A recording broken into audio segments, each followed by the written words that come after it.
Now, I want to begin by reading a story that was sent to me earlier this year. I was not expecting it, but somebody, WhatsApped me, and this was a member at the Nairobi Chapel who I did not know, and so it was completely out of the blue for me, and he introduced himself, and he shared with me his journey to wealth, okay? I want to share that story with you, because I preached these very same principles at the Nairobi Chapel in 2017, and I've had time since then to mull over them, 5 years to think through them, to refine them, and etc. So you're getting a better version than they got. But he wrote me, and even with the version that I gave there, listen to what his life became. A few years ago, 2017, my wife and I were in church when you began the sermon series on creating wealth God's way. At the time, we were saddled with consumer debt. We had no investments to our names, save for the few corporate shares that our parents had purchased for us during the IPO craze. You remember the Kengen and Safaricom at the beginning? Nor did we have any buffer income. We were a dual income family, me being in the corporate field and my wife in the NGO world. However, and I remember this very well, when you asked us to turn to, looked at each other, and it hit us that we could barely go 1 month. We were living from paycheck to paycheck. And with 2 young children at the time, that was a very uncomfortable realization for us. This was in mid-2017. And I remember you said something to us, that if we diligently applied the principles you are about to share with us, that we would be able to turn around our financial situation sooner than later. Armed with that encouragement and a strong, insatiable desire to break free from financial bondage, we sat through all the sermons, 8 in total, listening intently and taking copious amounts of notes. Shortly afterwards, we started to apply these principles. We decided to downgrade our lifestyle and move into a cheaper 1-bedroom house in Rwaka. We had just the 1 car and resisted the desire to buy a second. We established accountability structures by opening joint accounts and started saving more than we were spending. At some point, we would be saving between 50 to 60% of our earnings. Within less than 12 months, we had cleared all our consumer debt, and I managed to get my wife off the CRB list for unpaid credit card debt. In 2018, we solemnized our marriage in church, officiated by Reverend Nick. We did all that without borrowing a single cent. Our wedding was a modest affair with only 100 people, 100 guests. It was all that we could afford. Soon after, we managed to acquire our first investment property, a 4-bedroom rental house in Syokimau. And Reverend Kabibi came and led the prayer dedication ceremony. We'll put up that picture because he sent me the picture. Yeah, this one. Now, I don't even know where this is, but some of you probably recognize it. It's somewhere here in Syokimau, and I think that's what is it, a swimming pool, or is it it looks like a swimming pool or whatever. But they bought one of the houses you see in the distance, okay? And he goes on to say, okay, during the prayers for Syokimau, I remember telling our guests how it all began with a sermon series at Nairobi Chapel. And I encouraged everyone present to find time to watch it, that it would change their lives. It certainly changed ours, and I thank God that we heard the message. Fast forward to now, 2022. Send me this in January. This weekend, Reverend Kabibi will be coming to lead us in a dedication prayer service to bless our second investment property, a 4-bedroom home in Red Hill. I said at the beginning when we began, if you're here, you're as young as Emily, and I'm figuring you're 20, but you're young, start now, because you have the gift of time. I began at 45 years old because I hadn't known how to to handle money. Nobody ever taught me. Nobody teaches you in school. I went to university, nobody taught me. From university, nobody taught me. I was fumbling along, eating everything, consuming everything that we earned. And it was at the age of 45 that I woke up and realized I'm in trouble. And I cried out to God and asked him, Lord, please help us. Please help us so that we can create wealth and retire well. And it's been about now, 15 years. I just turned 61, I believe it was this week or last week, okay? And I kid you not, our net worth now is over 100 million shillings. Wow. We own our home and we own property and etc. by following these basic principles. And especially what I'll teach you today. And that's the story of this guy and his wife as they share how they now, in just a matter from mid-2017 to the beginning of 2022, how many years is that? It's just 5 years, not even 5, but in those 5 years they have been able to acquire 2 properties. I told you that the principles are simple, the discipline is where the challenge is. So I want to teach you what we have today. Turn with me to Luke chapter 14, verse 28 through to verse 20. It's the story of Jesus telling a parable, okay? Luke chapter 14, verse 28 to verse 30. And this is what it says. If there is anyone here planning to build a new house, and I know all of you are dreaming about this, okay? Owning your own home. Doesn't he first sit down and figure the cost so that he'll know if he can complete it? If you lay the foundation and then run out of money, you're going to look pretty foolish. Everyone passing by will poke fun at you and say, he started something he could not finish. It's a simple narrative, but there are 3 things that Jesus is saying without saying them. And the first of those is that there is a guy who's looking at his life and he says, I want to build a house for myself. I want to build a house for my family. I want to build a house for my wife. I want my own place. I'm done with rentals. I'm done with, hustling from place to place. Some people even dodging the landlord, and they, on the 29th of the month, they move house. And you're playing that life and you say, I'm done. I'm done. I want a home of my own. And without saying it, the thing that Jesus points to is this guy, from that point, now has a goal to own a home. In other words, what Jesus is saying is, do you have a specific, clear goal as to where you're going, especially in these matters of wealth? You see, if you don't, you'll never get there.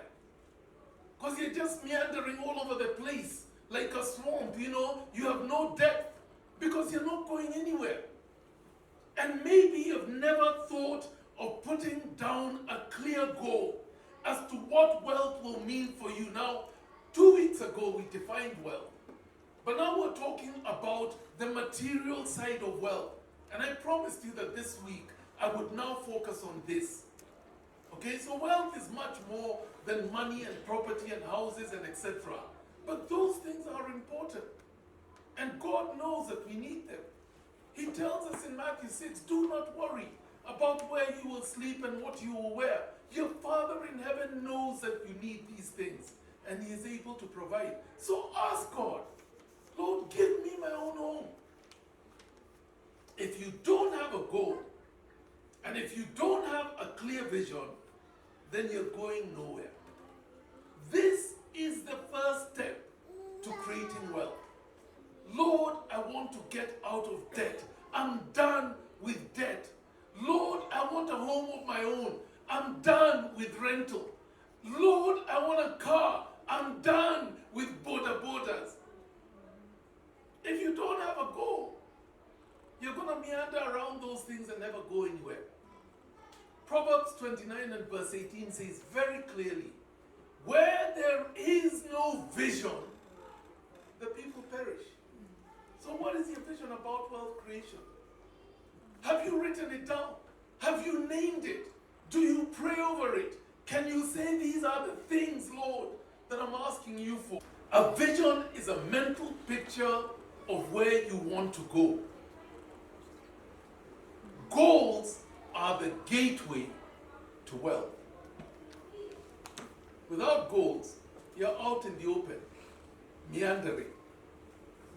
If you don't define your goals, then you're going nowhere and you will never get there.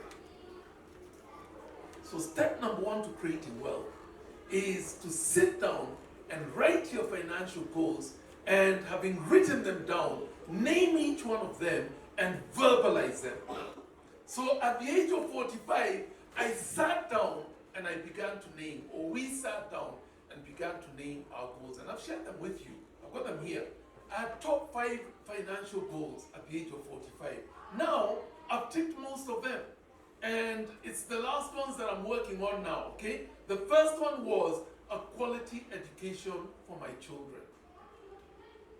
And I told you in the very first Sunday that I spoke with you that a quality education is not about the school you go to and the high fees you pay and how much money you get charged and how posh the school is. That's not what makes a quality education for your child.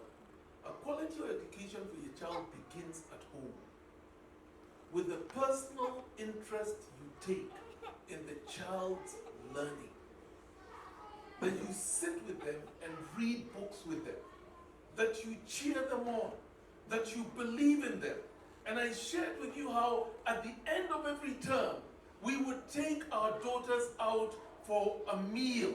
Just a simple meal, hamburger. I mean, kids just want chips and sausage. Take them out to a restaurant and soda and buy these things for them. And then spend the lunchtime as they had the meal, cheering them on. Well done. And we'd go through their reports and would say, you did very well in English. I'm so proud of you. And would have a little prize. And it wasn't anything big.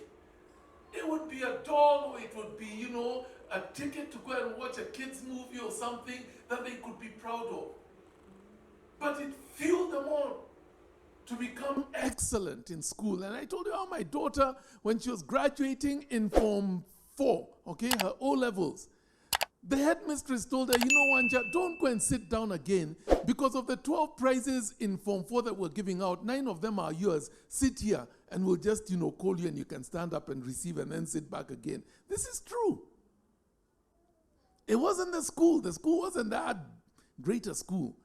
But because she was committed to excellence, the teachers began to realize we're going to invest in this kid. She's not fooling around with her studies. But it came out of those little lunches. A good quality education is not about the school you take them, the Banda or Hillcrest or, these, other schools that you hear about in Nairobi.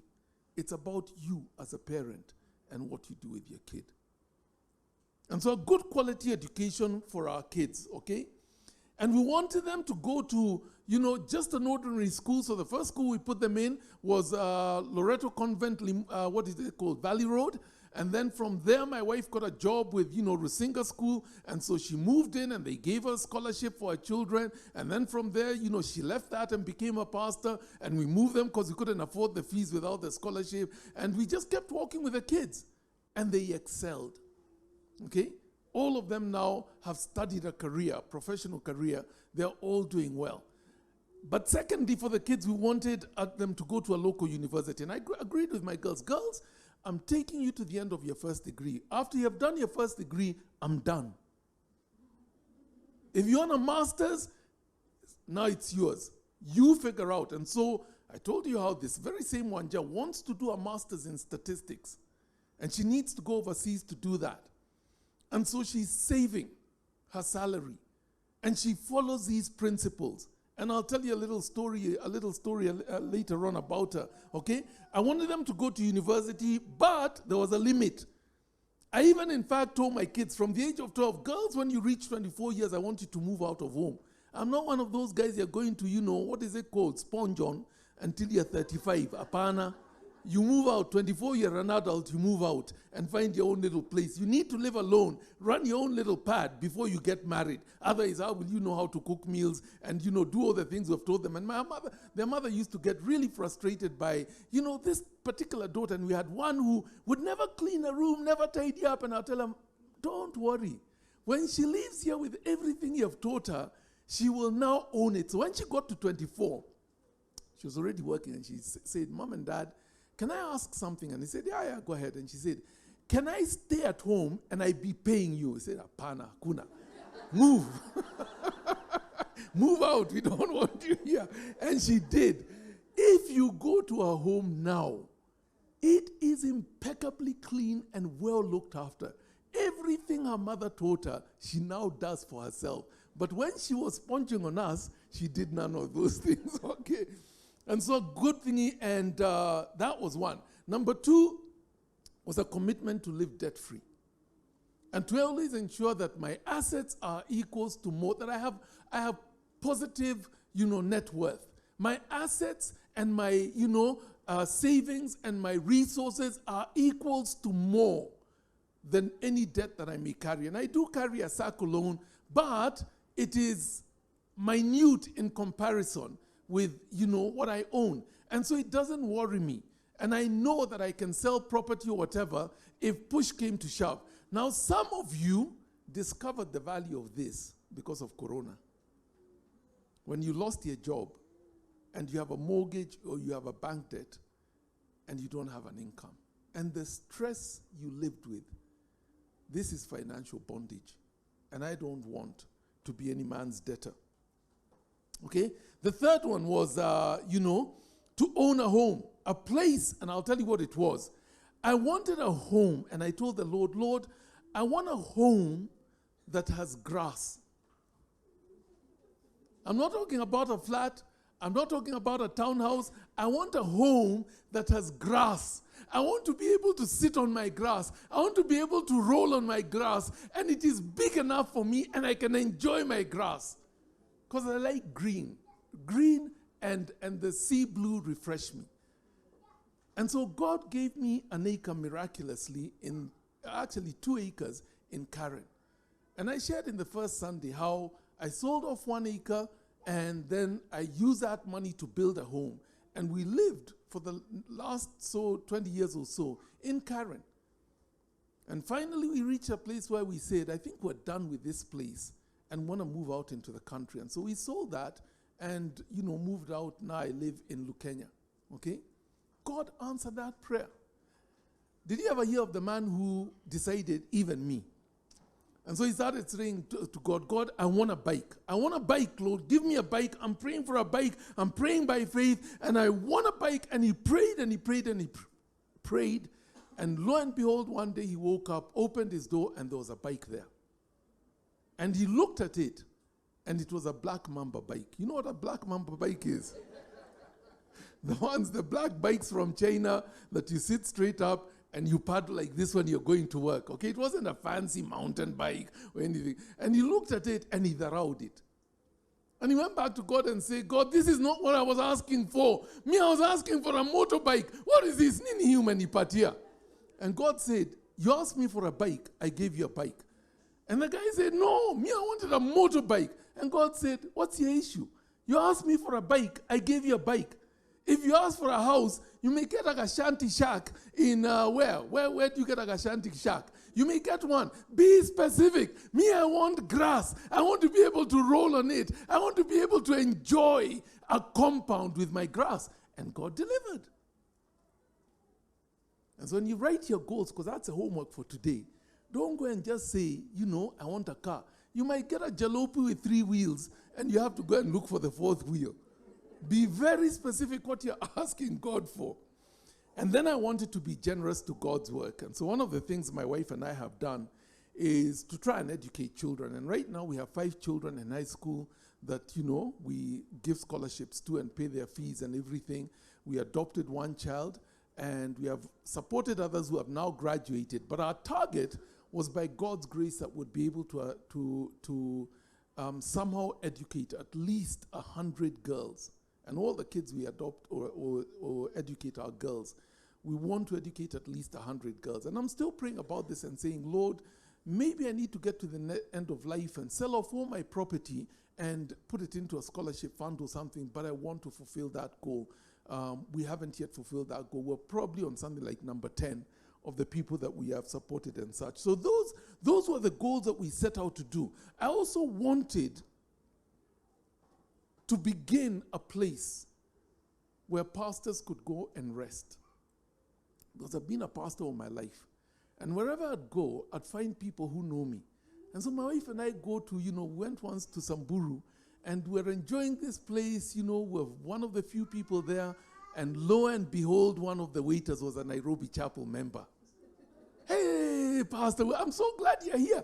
In fact, if I could just take a little of your time because I've got an issue I want to talk with you. And I'm thinking, I'm here on holiday with my wife. I don't want to be here. And I've been to the coast and etc. and could never find a place where I could go where I was not unknown. And so I began to pray, God, give me a place where nobody knows me. And I can go and I can rest and I can be in shorts and I'm not, stumbling somebody. Yes, even bishops wear shorts, okay? And I kid you not, today, my wife and I own a condo, first line beach property in Malindi. And God did it. And when I finish with Shady and, I'm done with the sermons here, the very next day, I'm in Malindi for a month. Now that we have discovered remote work, I can go there and the telephone doesn't work very well. The mobile network isn't very good there. So Shady can't call me and I can be alone and enjoy solitude and quiet. And I'm going for a month of fasting and so I don't need to be disturbed. But the Lord did that. The fifth one that I'm working on is that we retire well. That we have enough set aside that we can retire well. And that's what I'm working on. And by God's grace, with the years I have ahead of me, I intend to keep working on that one. So that was step number 2. The man had a clear goal. Write it down, name it, define it, and bring it to the Lord. But then the second one was, he says, planning to build a house. That's a plan. And then he says, doesn't he first sit down and figure it out, where and when and how long and what it will look like, and etc., etc., etc. You see, a goal without a plan is just a pipe dream. It's also going nowhere. So you say, I want a car. You're not going to wake up one morning and find a car outside of your home. You have to sit down and ask when, where, how long, how far away, what type, etc., etc., etc., and plan it out. And this is a second goal or second step of being able to create wealth. A goal needs to have a plan accompanying it. And then the third step is Jesus says, after doing all that, he budgets to see whether he has enough to finish, complete what he has decided. And as I started, I didn't have enough. I didn't have much. But because I began to pray that God would give me of his abundance so that I have enough, I was able little by little, according to the plan, to begin to build. When we first moved into the house we built in Karen, it was the walls, it was the doors. We didn't even have grills on the windows. We didn't have glass on the windows. And I told my wife, give me 10 years and I will dress up this house for you and make it beautiful. And my goal was 10 years. Put the windows, put the glass, paint the place, because it was all concrete, grey concrete. But we were happy we were in our own place. And in 10 years, I was able to give her a house that was dressed up. And so there was a goal, and there was a budget, and there was a timeline for us to get where we needed to go. Now, budgets get a bad rap. But remember what I told you last week, okay? A budget is nothing more than the office messenger, or rather manager, the office manager telling the hired people in the office what their job description is and how they are to serve you, because they are your servants. You see, your money is your servant. If you get into the business of eating your servant and finishing him every month, you will die a poor man. Okay? But if you get in the habit of saying to these servants over here, I want you to pay rent for me to be able to live in peace, then they run and they do their work and your rent is paid. And these 10 over here, you tell them, I want you to go and multiply yourself and have many children. I promise you I won't eat your children. You just go and do this and make me wealthy. And they run and they go and invest and they make money and they bring it back to you as an investment growth for you.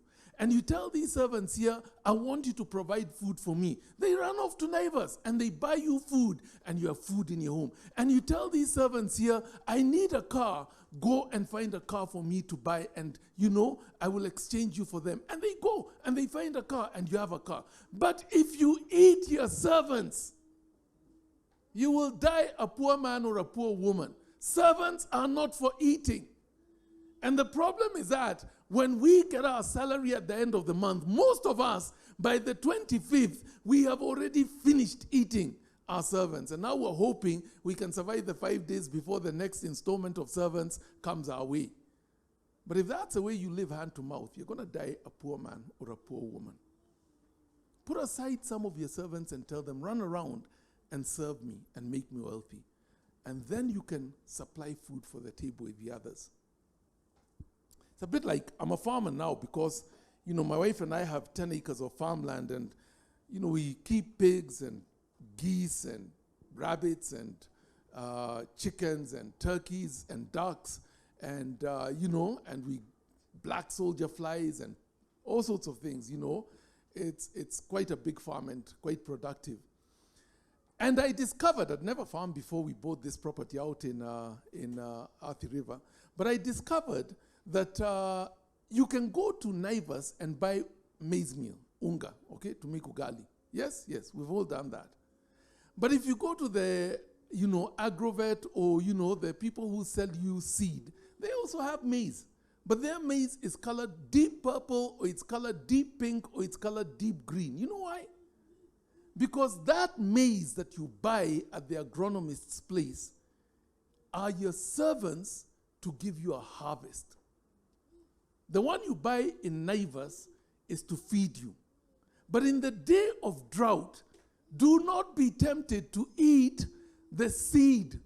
Because if you eat the seed, what are you going to plant? And you will not have a harvest. And it's going to taste terrible and your teeth will be colored green because they color it with a dye so that you don't eat your seed. And some of you here are eating your seed. And then you wonder why you have nothing. Put the seed aside and plant it so that it may give you a harvest. The people who have a goal and a plan and a budget are the ones who create wealth. And so I want to teach you now what a budget is, okay? And this is what is going to shock you. Keep with me, walk with me, okay? Let me tell you the most important thing I want you to take home today. The gospel truth that the rest of your life must be aligned by. And if you want to create wealth, this is a pinnacle of everything I will seek to teach you. And it is this. If you're living on more than 50% of what you bring home at the end of the month, you're living beyond your means.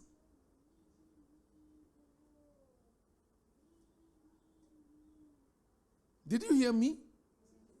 Are you surprised? If you're living on more than 50% of what you bring home at the end of the month, you're living beyond your means. That's a rule of thumb. Okay?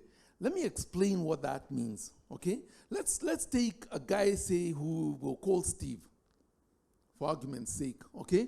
And Steve is, he earns 100,000 shillings at the end of the month. His salary slip says, what is this? Gross salary, 100,000 shillings. That's a good salary, isn't it? Don't be fooled. Let me explain, okay? Because the taxman comes and takes 32% of that salary out. And I'm using 100,000 because it's easy for me to do the maths, okay? So he comes and takes 32% out. How much is that?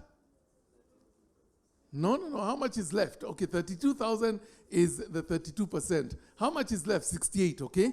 Then he has to put NHIF and NSSF and statutory deductions. So let's calculate that those make up maybe something like, 3% of his salary, maybe about 3%.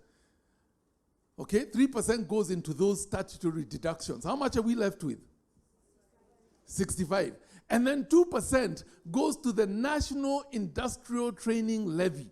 I don't know why I pay that and I'm not training, but the government demands it. Do you know what I'm talking about? Okay, it gets deducted from your salary whether you like it or not. Okay, how much is that? 2%. Okay, and the remaining goes into his pension that the company keeps, because you pay 5% pension and your company pays 5% pension and they put that money aside. So how much money is Steve taking home at the end of the month? Okay, 58, somewhere around there. If Steve 50%, which is how much? 30,000, he is living beyond his means. Are you shocked now? Okay. He's living beyond his means. Let me explain why 50%. Because the first thing you do is what I taught you in the second week. Okay? You tithe 10%. How much is that for him? No, it's not 10,000. Okay? I'm going to keep it easy. Remember I told you I'm taking an easy figure? Don't confuse me here. We'll keep it easy. He's taking home 60%. Because guys, whether you like it or not, the rest is not yours and you never even see it. And the taxman is clever. He knows to take it out before you touch your money. Okay? So what he takes home is 60,000. And so let's say he tithes on the net. Okay? Now, some of you will say, but you shouldn't tithe on the net. You should tithe on the gross. I agree. Okay? And really the determining factor is, do you want God to bless you on the net or on the gross? And so you decide and tithe on that, okay? Okay, so 10%. Let's say Steve decides he's going to tithe on the net. So he puts aside 6,000 as his tithe to the church. How much is he left with? 54, okay? So the first part, you tithe. Honor the Lord with your wealth and with the first fruit of all your labor. Then your barns will be filled to overflowing and your vats will brim over with new wine. God promises, honor me with what I gave you anyway, and I will bless you even more. It is the foolish man who cuts off the branch that he's sitting on. It is the foolish man who bites the hand that feeds him. And so don't fool around with your tithe. Because if you do, you have just denied yourself a financial blessing from God. And you know, God can bless you by giving you money. But many times he blesses you by ensuring that you're not in hospital, that your car doesn't break down, that your children don't get sick. Because all these would be the little, foxes that bleed away the things that belong to you. But he stops, he plugs those holes so that the money you take home actually goes a distance. You rob him, and all of a sudden you find, even though I robbed God, I have no extra money in my pocket. My car needed repairs, the gasket blew, and my daughter was in hospital quite a lot, and I have less than I would have had if I had paid in my tithe. Because God makes a promise, okay? So that's the first. 6,000 is gone. The second 10%, you take and you put aside as a retirement fund so that you do not retire in poverty.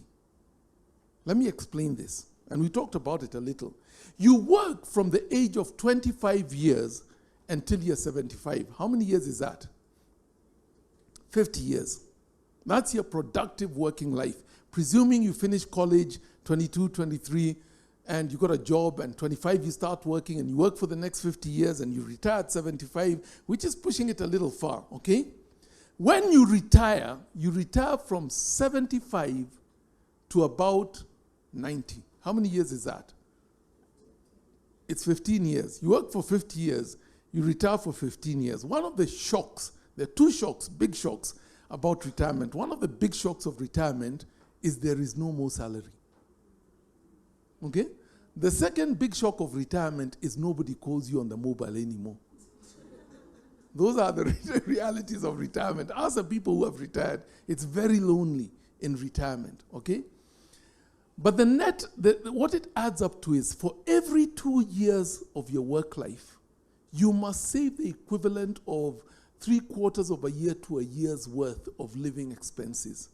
Otherwise, you will retire into poverty. Even though you had a great career, you consumed everything, and in retirement, you go back to Shago, there is no food on the table, you can't afford the medicines, your sons never come to see you, their daughters only come at Christmas and they come and consume the chicken, and you will die within 5 years. Ask anybody who's retired back into the rural area. This is a story. And so you don't want that for yourself. And you must set aside, like the ant, the Bible tells us, for the rainy day, for the winter when there is no food, but you had put aside enough reserves. Okay? So you begin to save aside so that you have something when you are elderly. If you put aside 10%, and 10% is little, but from your first salary, you put 10% aside and you put it in a place where it cannot be touched. Go to River Road, Lithuli Avenue, whatever bank is there, and put the money there. Because if you go and withdraw, you'll be mugged. So you never go. And don't take a card with it so you can't use an ATM. You have to go physically to withdraw your money, okay? Or better still, put it into an account. I have a credit card that I give my wife, and I tell her, this credit card, I want you to keep, for me, okay? And if I come and ask you, your default answer should always be no. Because I'm the spender in the family. She tells me, I've never seen you go into a supermarket and not come out with something. And sure enough, that's me, okay? And so I don't carry money, okay? And I do carry a card, but I carry a debit card, so I'm limited, and I'll explain that in a minute. But I don't carry a credit card because I'm the spender in the family, okay? And so, go put your money where it cannot be touched. Tell your mother, Mom, I want to put money in a joint account where both of us have to sign. And please, please, please put it in your will that this money belongs to me, and then never give it to me. Your whole life. I'll collect it after you go to be with the Lord, which is in 50 years' time. Do not have easy access to that 10% because for the next 50 years, you should not touch it. And if you begin when you're young, you will be surprised how that servant will multiply and have children, who will have children, who will have children's children's children, and it's called the magic of compounding interest. You can go on the computer and find compounding interest calculator, and they ask you how much each month, how long, and just put your age, and when you retire, 40 years time, and you're putting 10,000 shillings a month, into this account, and then watch the numbers go and you retire with millions. But only if you let this servant be productive in having children for you. If you eat the children, which is what tends to happen a lot of time, then you will end up with just the servant you first put in. And so the 10% you put aside, in Kenya's turbulent economy, guys, don't think that the NSSF is going to save you. NSSF will pay for the boda and the van that will carry your things to the bus and pay the ticket for you to go to Shago and retire there, and then it's finished. And you'll even be lucky if you get it because the politicians are on it and they're eating it for you now. It's a crisis in the industrialized nations, like the US. You save your 401k, as it's called in the US. You get to the end of it, and they can't afford to pay you your pension. Why? Because that's where they borrow from when government needs money. They borrow from the pension funds, the public pension funds, to pay for today's economy in the hope that the workers of tomorrow will also pay in a pension so that they can pay you.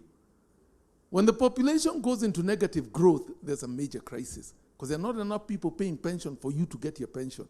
And right now, it's a crisis in England, it's a crisis in Europe, it's a crisis in America, so don't bank on NSSF. It will pay your bus fare, and then you're left with nothing, okay? So that's 20% now. 10 for tithe, 10 for retirement. The other 10% you put down as an emergency fund. 75% of all marital conflicts happen because of disagreement on money. Do you know what the answer to that is? Put down an emergency fund. What is an emergency fund? It's a rainy day fund. It is a place you know when push comes to shove. Corona has happened. I lost my job. I don't have rent. I can't do anything. I am completely undone. I have no money, no income, no nothing. I have an emergency fund. And when I first mentioned this to you, I think it was last week or the week before, I said, in Kenya with our economy, that emergency fund needs to be about half a year's worth of salary. Now, an emergency fund isn't your monthly budget. Because with your monthly budget, you do a lot more than just emergency. An emergency fund can be, if I go into emergency, I will not buy meat, and I'll not buy all the nice, goodies and cookies that I normally buy on a monthly basis. I will hone down my expenditure to the minimum possible, and I will stretch it out for the longest time possible. So you remember I told you that my daughter Wanja, my third born, when she lost her job at the beginning of Corona, we told her, Mom, come and live at home with us. And she said, no, Dad, I'm okay. And she told me, I've saved up enough money, and she had only worked for 1 year. I've saved up enough of my salary that I can go for 9 months without needing to come home. And within 6 months, she got a job, and so she never did come home. That was her emergency fund, and Corona was an emergency for many of us. Now Corona has happened, and we all know the reality of pandemics, okay? So when the next pandemic happens, you can't say it's an emergency anymore. See, you know now. Start saving aside for that next pandemic. Your emergency fund is completely undesignated and untouchable for an emergency that came completely out of the blue, and you could never have planned and never budgeted for it, and it came and found you. One day you fall down, you go to hospital, and you're told you have stage 3 cancer, you need to go immediately to India and be treated. That's an emergency you hadn't planned for. Now, maybe you had a medical cover or something, but an emergency is something that completely you did not see it coming, you did not know it was going to come. So electricity and paying your electric bill is not an emergency. That one should have been on your normal monthly budget, okay? Your tires when they wear out and the police catch you, it's not an emergency. That one should have been in your monthly budget, okay? Those are not emergencies. An emergency is something you never saw coming. So 10% goes to an emergency fund. And I kid you not, guys, put aside 2-3 months emergency living, and half your marital problems with money will disappear. Because even when push comes to shove, you know that you have a cushion, you have a buffer that is able to catch you if you fall. And half the fights disappear, okay? That's an emergency fund. The fourth 10% you put aside as an investment. And this is where you go and buy shares, okay? And you invest in somebody's venture capital, investment. And you go and invest in some new shop or business you want to do. The thing about investments is, do not invest any money you are not prepared to lose. Even with shares, there's no guarantee. And they say with shares, or even the money market, yesterday's performance is no guarantee to today's returns. The markets could collapse, as they did around the world in 2008, 2009, the great housing collapse, in much of the Western world.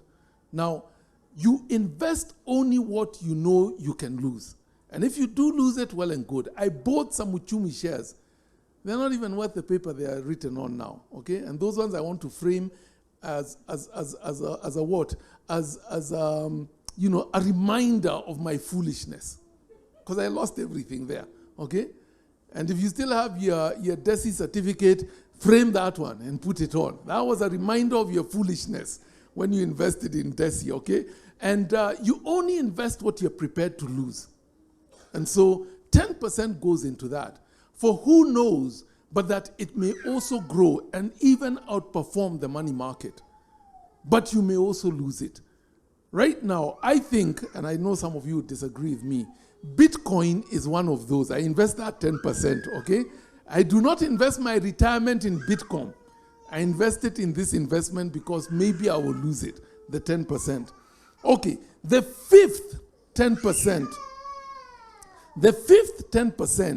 beyond the emergency fund and beyond the investment fund and beyond the retirement fund and beyond the tithe, the fifth 10% is what you call a replacement fund. Let me explain what a replacement fund is, okay? This is what a replacement fund is. A replacement fund is what will replace your hot iron when it dies. And it will replace your fridge when it coughs its last breath.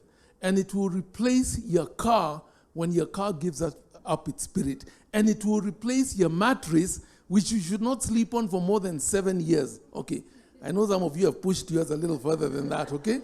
It will replace your boiler, and it will replace your computer, and your TV, and your stereo. And let me tell you a truth that you may not have known. Jesus did not die for your computer. It does not have eternal life. It will die one day and will not come back to life.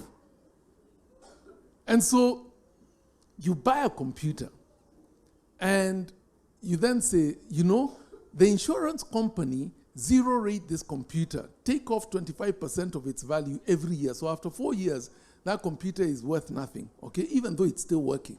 And you can push it maybe another 2 or 3 years to 7 years, okay? But you begin to buy your next computer when you buy your first one. And you divide the value of this computer with 7 years, and every month you put in that little amount. It may just be, 300 shillings every month. And you invest that in a money growth market so that by the time 7 years are over and your computer is dying, you actually already have the money to replace that computer. And it's been growing in whatever money market you put it in. So 10% goes into that. Let me tell you guys, okay, a couple of things, okay? Do not replace your phone until it dies and gives up its spirit. Okay? No iPhone 13, here watcha. That is a waste of money. Okay, and some of you have been timing for it to come. And the Samsung I was talking about was the S22. Watcha here. It's a waste of your money, okay? Continue with your mulika mwizi until one day it dies. And you'll hear it gasp the last breath. And then you can go and replace it, okay? Do not replace your car until it dies. I'm fortunate that my car is provided for by the church, okay? And I bought that car in 2007. It was already a mitumba, okay? I wasn't buying a new car. It was a mitumba, 7 years, exported in, 7 years already. Believe it or not, I still have that car today. 2007 to today is 15 years, and it was already 7 years old, okay?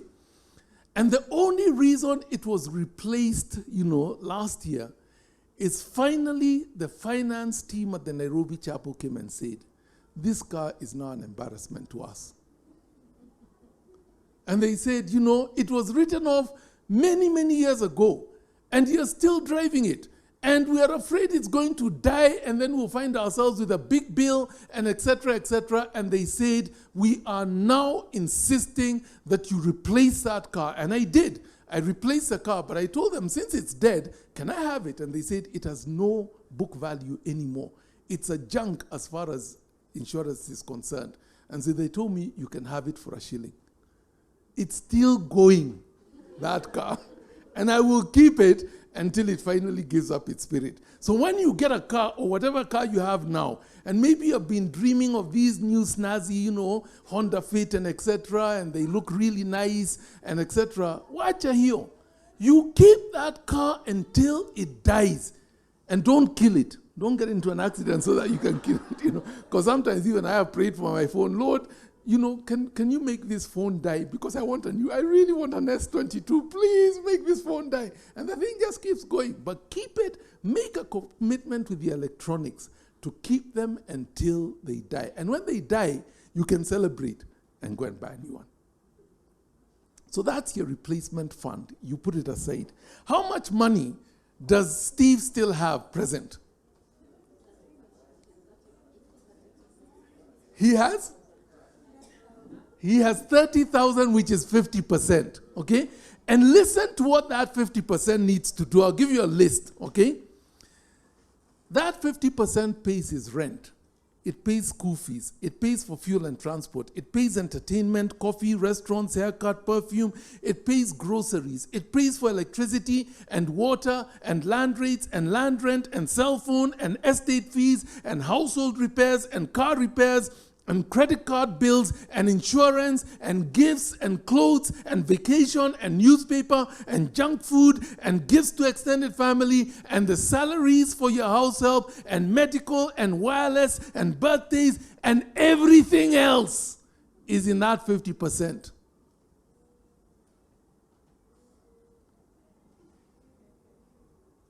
So I need you to go home and do your maths. Okay, do your maths. Expenses must not go over that 50% of your take home. And if you're spending more than 50%, it means you're eating your retirement now and it will catch up with you. It means that you are eating up your investments and you're going to need them later on. Because with the investments, unlike the retirement fund, which you don't touch, with the investments, I can decide I'm selling all my shares because I now want to buy a house. Okay? And that's what the investments are. You're eating the Lord's tithe because you're living beyond your means. You're eating replacement of your fridge that of late has started grinding. You know those sounds you hear in the middle of the night? And your fridge is grinding. And I can see some of you are laughing, so you know what I'm talking about. Okay? You're eating the replacement fund, okay? And therefore you're living beyond your means. And this is what gets us into serious trouble financially to make our finances work from month to month. Because we're living beyond our means. So what do? Cut back somewhere and reduce your expenditure.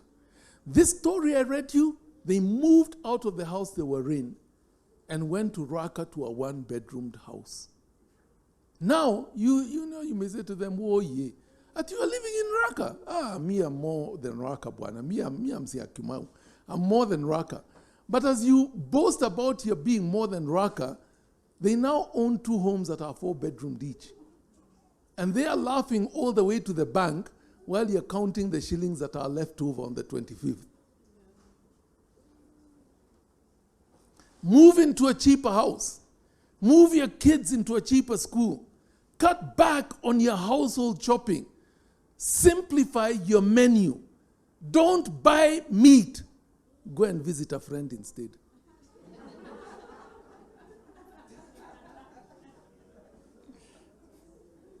At some point I said, because we have a lot of meetings at the chapel and we're always meeting with the elders, the leaders, and etc., and we provide for them lunch. Or if it's in the evening, because our elders' meetings are at 6:30 to about 10 o'clock, we provide for them dinner. I told my wife, no more meat in this house. We'll be eating when we go for the elders' meeting. Okay? Let's eat their meat, not our meat, so that we can cut back expenses, okay? Make your own household soap. You'll be surprised how easy it is to make soap. Extremely easy. Downsize your lifestyle. Sell your car. Don't go to restaurants. Don't eat, fancy foods. Drink water only. After all these other drinks are killing you. Grow your own vegetables. Start a side hustle. Don't get married. Wives are expensive, I tell you not. I kid you not. And don't get children. They're even more expensive. Okay? Now I'm kidding. We need to do those things. So now you can see why 50% is the mark. And if you're living beyond 50%, you're living beyond your means. You can't afford the lifestyle you have. My wife and I, in our early days, once we discovered these things, one of the things we decided is, we feed our kids with bread and sausage and breakfast and etc. Did you know that breakfast is the most expensive meal that you put on your table? And they don't eat it because by 10 o'clock, they go to school at 8 o'clock. By 10 o'clock, they're hungry. So we started giving them githeri for breakfast. Does a kid know that there's breakfast and there's githeri? Food is food. I can't even remember what I used to eat when I was a kid. We ate to play so that we could eat quickly, gobble down our food and go and play. I can't remember what we were fed. It didn't matter, and it doesn't for your kid. They just need food in their stomach and then release. Githeri power keeps them going until 2 o'clock.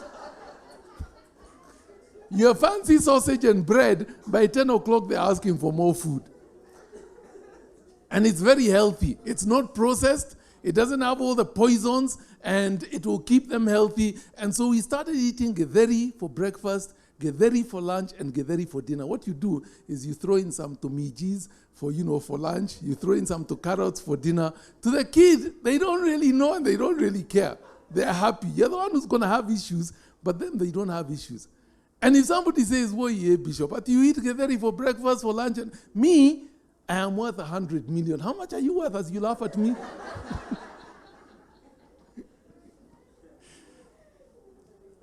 Now, what my wife and I did is we went and opened up an account, a joint account for our tithe. And we put aside a little extra. Remember what I said last week? Generosity begins at 11%. So we put a little extra into that account. So we have something to share with people who are in need. And then we open an account as a retirement fund so that we could collect the money and then go and buy, bonds or land, whatever. Then we put a little money that we called an emergency fund. All these are joint accounts so that my wife never goes into the accounts for money. I'm the one who's always saying, "Oh, pretty please, darling, just a little money." But, we put joint accounts, and her default answer was to be no. Then we opened a fourth account that is a joint account for our investments. And we opened a CDS account with I&M Bank, okay? And then we opened an account for school fees because I did not want to be caught struggling for school fees. So that one we put aside separately. Then we opened up an account that we called our annuals account. And what an annuals account is, once a year you pay your medical insurance. But you need to put aside every month so that when the big bill comes, you have it already. And so we call it our annuals account. And that's where we put land rates, land rent, all those things that you pay once a year. But in actual fact, you need to put aside a little every month. It goes into there. And then we can pay when the bill comes, okay? So we opened up 7 accounts, joint accounts. And then each of us opened up an account. Because you know what, guys? In cutting back and being frugal, I was assigned 10,000 shillings as my pocket money per month. I can tell you, even today, that's what I get for pocket money. And I can tell you I use it. 500 shillings, kinyozi. Okay? I don't go to fancy people. Okay? And who cares? Look at me, I'm an old man. What do I want a box cut for? Is my head unshapen or what? I don't need a box cut. Kinyozi. And if I can go to Luthuli where they do the manual that is like electricity, even that one works, okay? Another, 500, 2,000 shillings, I buy coffee. I love coffee. I believe when we get to heaven, we'll be met at the pearly gates with coffee. And so I buy coffee, okay? And I don't buy the junk, Akina, Nescafe and such. I buy the real thing, the beans, roasted, fresh, and I crush them myself and make my own cup of coffee in the morning, and I don't even want to use one of these spice grinders. Real coffee has to be made with a hand grinder, and you use, a special stone to grind it. It is a culture and an education, okay? And I make my own coffee, but it's expensive, okay? And I haven't gotten there yet, but I can see, because one of my daughter now likes coffee, I need to start counting the beans. So you know your own, don't touch mine, okay? Okay? And 10,000 shillings a month is my pocket money. My wife's pocket money is 20,000. So she designs and sews her own clothes and etc., etc. And this is us. We own a condo in Mombasa and Malindi that is a front, the sea is maybe about 30 meters away. We're on that front line over there, okay? We're now building up our home in Lukenya after selling the last. We have a farm, okay? But it doesn't come because you're a big spender. This is how we built it up. And yes, laugh at me. But I'm worth my 100 million. How much are you worth? Okay? And so it was our culture when our kids were growing up that would spend no more than 5,000 shillings on their birthday per year. And you know what? Nobody got 2 birthdays. Because these kids are clever, even cleverer than some of you parents. They say, Mommy, the teacher told us to bring a cake because we're going to celebrate my birthday in class. Okay, that's birthday number 1. Then they say, Mommy, I want my friends to come so that we can celebrate my birthday. That's birthday number 2. Who gets 2 birthdays? We tell our kids, do you want to take your cake to school or do you want to have it at home? But you only get 1 birthday. And you cannot steal Jesus' birthday. We had no Christmas presents. You cannot, the birthday kid is Jesus. Give him his present. Stop stealing it. We're going to a birthday party and you're all given gifts. All the guests are given gifts and the birthday child is denied a gift. That's stealing somebody's birthday. And many of us steal Jesus' birthday on 25th of December to again to get presents. Hakuna hiyo. And our kids knew Christmas is Jesus' birthday. We're the ones who will now buy him a birthday present. And we'll go to the children's homes and we'll give shoes and those sorts of things. Because he says, whatever you did for the least of these, you did for me. And so we have a way we give Jesus his birthday gift. But you only get 1 birthday a year. 5,000 shillings. So we'd ask them, sit down with them and would budget and ask them, how big a cake do you want? Let's go to the supermarket and buy the unga and the sugar and etc., etc. That costs 3,000 shillings, okay? How many balloons do you want? That costs you 200 shillings. And what are we going to do with the rest of this money? And we'll do it, and they would invite just 10 guests maximum and have their birthday. But we kept the budget down, okay? Now, this then is what you do. You must discipline yourself to live within the 50%. The greatest mistake most people make is they don't have a plan, they don't have a budget, they are not sure what their goals are, they want to look the part, they want to look successful, they want to fake it until they make it because they eat everything to look cool and to wear the designer clothes and to impress their friends. But when you're retiring and you have no food, your friends will not be there to be impressed. Without a plan, you will fail. And money and bills will harass you, and you won't know which way to go except to bury your head and live with your problems as they depress you. Financially imprisoned by debt that you can't get over because of your lifestyle. If you have a plan, you can deal with debt. You can project what to focus on. And when you're done with a bill, then you can pay the next bill and finally get out of debt. And now you're building up reserves, and now you can begin to enjoy the things that you always wanted, but were committed not to touch the 50%. So this daughter, who had a job for 1 year, okay? She got it just before Corona happened, about a year before Corona happened, and then Corona happened, and she lost her job, and now needed to look for a new job during the Corona season, okay? And we told her, come home and stay with us, and she said, no, I've got enough for 9 months, I don't need to come home. When I run out of money, I will come home. So he said to her, Wanja, let's give you one of our cars, okay? We had spare cars, and so we told her, let's give you, and it was a Nissan Note, let's give you this. And, you can use it. And you know what? She said, no, I don't want it. Where's Awanja? Why?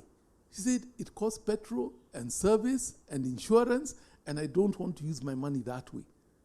I'm fine.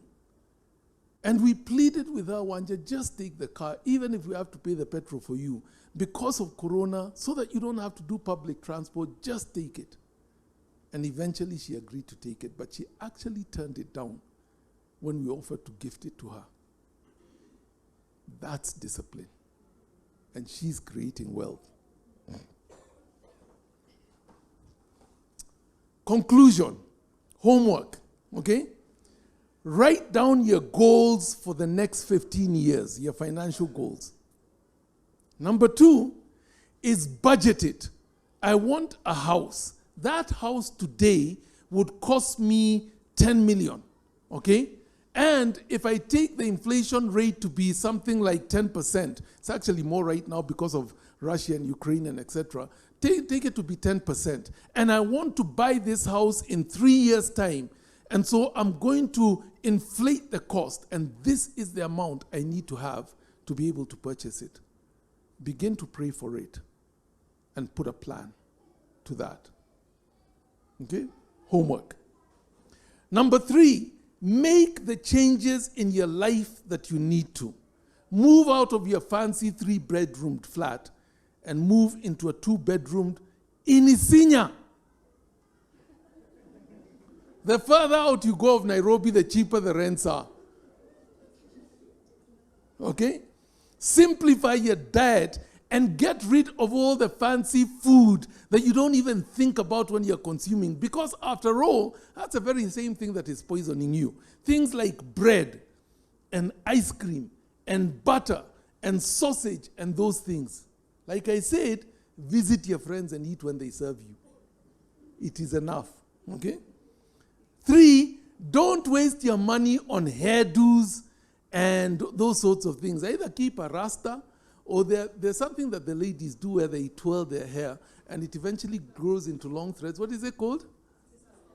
Sisano. Sitalog. Oh, Sisalogs.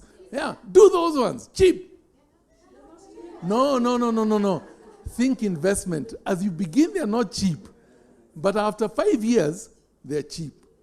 And you can keep them for a long time to come. Sawa. Don't waste your money on fancy clothes, designer clothes. Like I said last week, nobody will ever ask you at the, let me see the label of your shirt because I'm so impressed with it. They don't care. They don't really watch. Maybe the teenies here and maybe the uncles can do that. But once you get a husband, wachana na hiyo. Go buy mitumba. They have good mitumba and they even designer mitumbas. Go and buy those, okay? Don't waste your money on image and brand.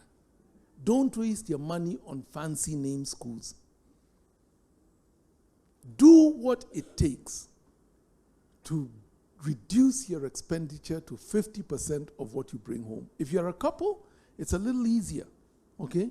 This is the only positive side of getting a wife. Women are expensive, wives are expensive, and for the ladies, husbands are expensive, okay? And if you're a single person, single people dress better than married people because the single people have all the money they need to go and buy the clothes they want, okay? Now, the only nice side about this is that you bring 2 incomes. And so it means you have a greater capacity to set aside money if you count your 2 incomes and you're saving 50% of it. And so if you paid 100 and she's paid 100, you set aside 100 and you can spend 100. But if you're single and you have 100, then you're down to a budget of 50%, which is 50. And the cash flow is tighter. Okay? And so be patient as a last point. Because the Bible says it is little by little that wealth is created. It's not going to happen in a year. You may get out of your debts in a year. But little by little, and maybe after 15 years, you'll be amazed to see how much money you have created. Be patient and don't rush it. Now go home and do your homework, and we'll see you next Sunday.